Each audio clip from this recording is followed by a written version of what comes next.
I'm Jane McGrain. I live in Ionia, Iowa. I've been a resident of Ionia most of my life. However, I've lived in several other states and other locations, but I came back to my hometown to live in 1971 after I got married. So I am a native of Chickasaw County and proud of it. The Chickasaw Indians, I believe, came down from the northern part or the southern part of Minnesota into this county, and that's why we got the name Chickasaw. However, I can't prove that. I do know at one time a group of Native Americans did come to a half a mile north of Ionia to an open field. This field is just short from being across from our local Catholic cemetery at this time.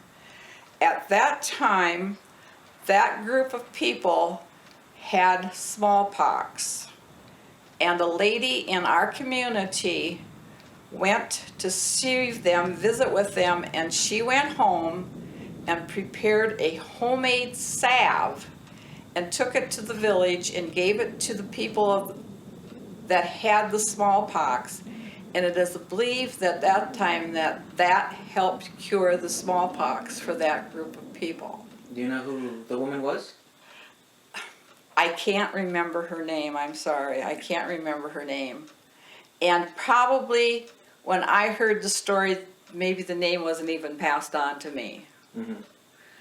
I just know that that's part of the story of our, and I know that they were headed south, and I think they were trying to get to a river where they could get farther away, get to more open land, I think is why they were coming down through this area.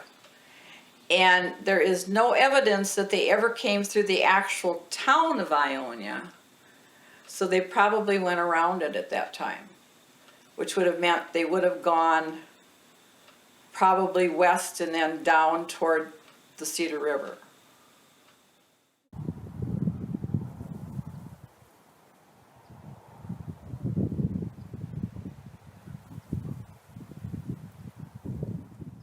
I'm Chuck Coltrane, and that last name is Coltrain. That's a Scottish name. I married into the family here. My wife is from this area since the family came from Germany in 1854 and settled here. And we acquired the land in 1980 from the family. And so we've had it for a number of years. It was bought by the family originally in 1807 and 1907, excuse me, and 1908. And so very familiar with the area, and we enjoyed it, so we settled here as a part-time residence also. The wife's name is Julie Ann Jen Coltrane, and during the improvement of the land, once we got it from Julie's uncle, we started improving the land of some of the native timber and that, and through those improvements, we noticed something that looked like Indian mounds.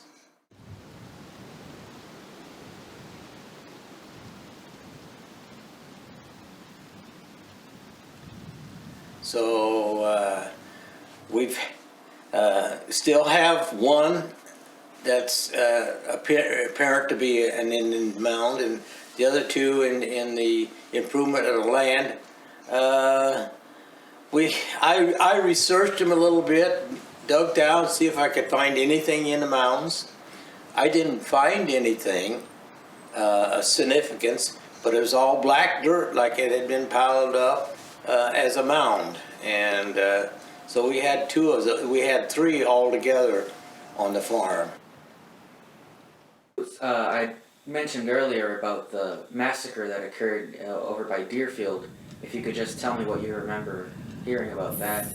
The only information I know about that is through my husband's family, and all I know is that where the massacre took place, later on a church was built there, but I don't know if there's any reasoning for doing that other than that land was available for a church. But as far as any deaths or anything in that region or that particular area, I don't remember him mentioning anything like that, and I don't believe I've ever seen any history relating to any deaths in there. I think that group of Indians definitely just wanted to get to a safer place. I don't think they were warriors. I don't think it was that type of a trip, because I do remember him saying there were a lot of women and children in the group. Mm-hmm. And so that was not a warrior group. So we've still have one that's apparent to be an Indian mound, and the other two in the improvement of the land. I researched them a little bit, dug down, see if I could find anything in the mounds. I didn't find anything of significance, but it was all black dirt, like it had been piled up as a mound. And so we had three altogether on the farm.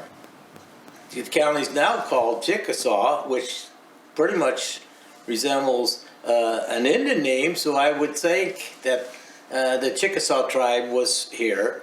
The Wapsipinicon River is a shallow, and it's a wide, and it has wetlands and a lot of timber on it.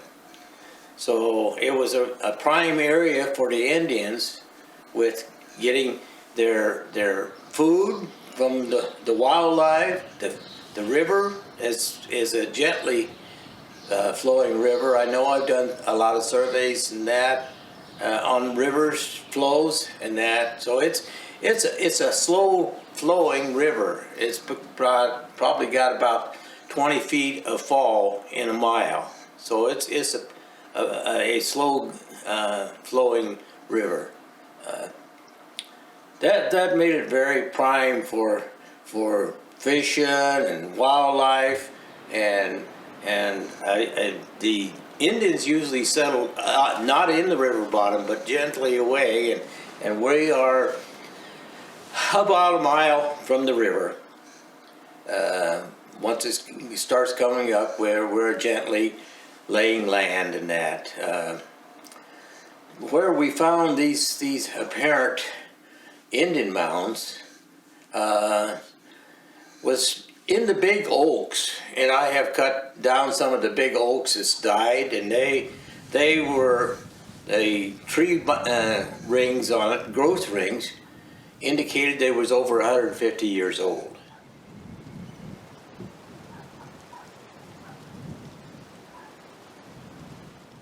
Do you believe that there is a sort of storytelling culture here, just from your experience? Yeah, I think when the Germans get together and have a few beers, I think there's a little bit of German storytelling. And I think when the Irish, of course, this was a German town, so when my Irish husband came to town, the storytelling changed a little bit, because the Irish have a lot different look on. Now Finnegan is Irish too, but there aren't very many Irish in Ionia. When this was a German town, when we moved here, so.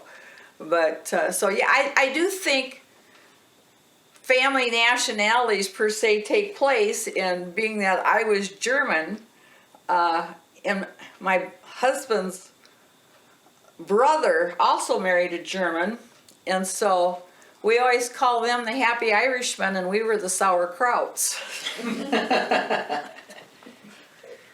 Yeah, I don't have too many stories because I'm not originally from this area.